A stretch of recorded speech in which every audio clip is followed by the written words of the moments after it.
So this is something that's been going on in my head for a long time, the continuous and very loud noise. I think we've all heard it in the design and technology space or just any space that we live in.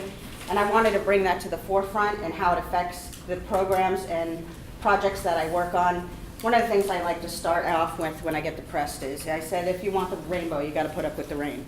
So especially now, it seems like it's always pouring, change is always coming very fast. Everything that we used to learn or know changes pretty rapidly within the design and technology space.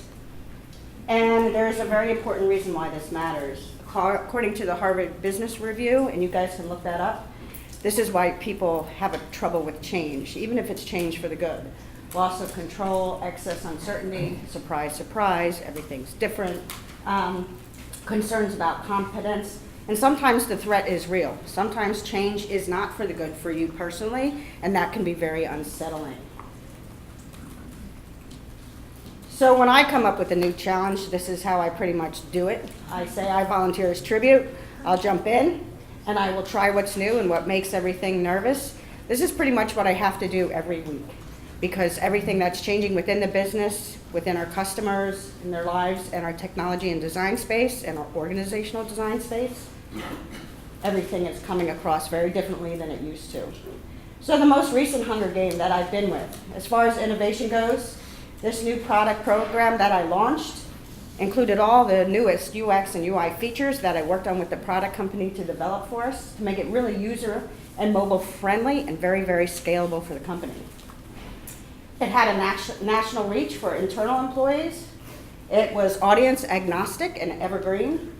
It had 6 generations spanning 7 types of roles. So think from millennial to those who were near on retirement, who is going to be engaging with this product or program. It reduced T&E up to 100%. That means 0, okay? So when people would have to travel for something, now they don't have to travel for something. It had online social communities. It had gaming features with leaderboards. And it was time-bound and measurable as far as an actual start and a stop time. So, some of the things that happens when you build these wonderful new innovative things is there are a lot of adoption roadblocks. It was designed for a very diverse group. It was designed to be loved by all. It was designed to be very modern in how we engage things today. I always tell people, I also teach interaction design and media, and people are like, oh, they're using their cell phones or they're using their devices. And then I have them post their work on blogs and on websites, and they're like, I don't know how to do that. I'm like, you do it every day with Facebook, Instagram, Pinterest. It's actions that we do every day. It's just when you take it out of context, what you do for play, into what you might do for work, that people might be a little hesitant to do something different. So remember, when you're delivering a new innovative solution that's very agile, user-friendly, it doesn't mean it's going to be sufficiently supported. Just imagine like how they change some of the apps that you might use on LinkedIn, and they change everything, how it's designed and how upset you get and you don't like it and you want it to go back the way it was. And and that's just something you use socially and for fun. Imagine the impact that has in the workplace. So, this is what I have to say. One of my favorite movies.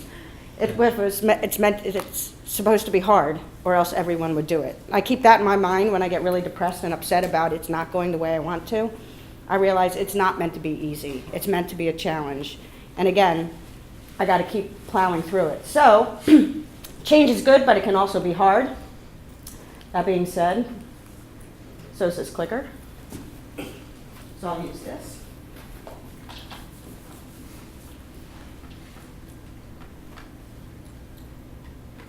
Or not. Down now should work.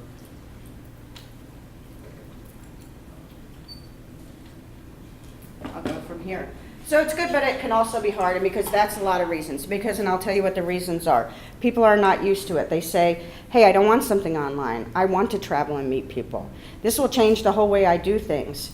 Are people going to measure me? I don't want to post my work. I don't want to share. Hey, I want to travel. I want to meet people in person. Is this going to affect my job? The same thing over and over again? Or how are people going to judge me now that everything is seen as being transparent and everything is being seen online?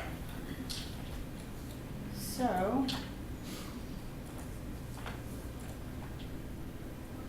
there we go. through this.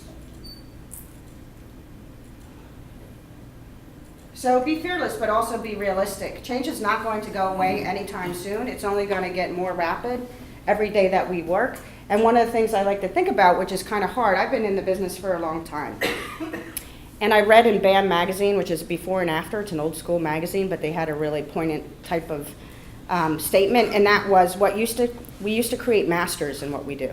And the role in that you played as a master would take about a 100-year span to develop your craft, which now we run through those life cycles in less than a decade. And now I would guess it's less than 5 years. And so every time that we come up with a challenge, it's something different than we used to do before, including when we're designing something new for everybody else that we want them to use, we also have to keep in mind that we're designing for the whole organization outside of the select user group.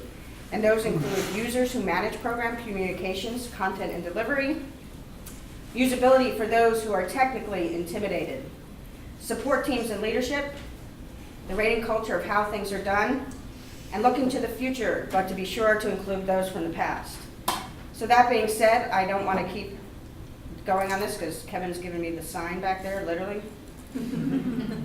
And I just want to mention, when you're designing, this is something I always think about, we're all temporarily able. I used to be really cool. I used to love that really tiny, thin, small type on print and devices. And now I curse every person who designs with that because I can't see it. So I keep in mind about all those people and how we are temporary able and how later we're going to have something different for us. So with that being said, one of also my favorite movies, I Never Look Back. It only distracts from the now. Thank you.